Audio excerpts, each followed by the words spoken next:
huwag kang susuko. Kahit gaano kahirap ang buhay, kahit gaano kabigat ang mga problemang pinagdadaanan mo sa kasalukuyan, hindi solusyon ang pagsuko. Ito gawin mo. Gamitin mo yung natitirang lakas na meron ka sa iyong puso. Lumaban ka sa buhay. Matatapos din ang lahat. Lilipas din ang lahat.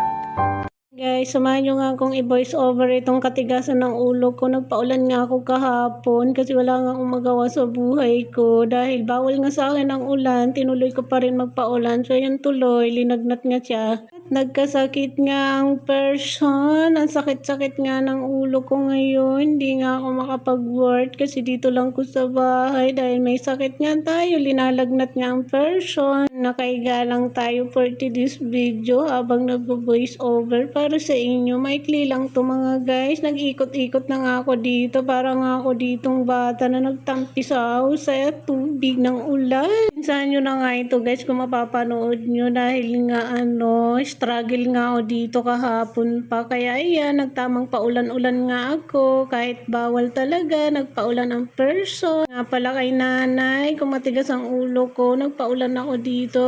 Kasi wala man po ako magawa sa aking buhay kahit maulan. Naglinis nga ako dito sa garahe dahil ang tigas-tigas nga ng ulo ni Kalamon nyo. Ang resulta, nagkasakit siya. Wala man ibang magagamot sa kanya kundi siya lang. So yun lang.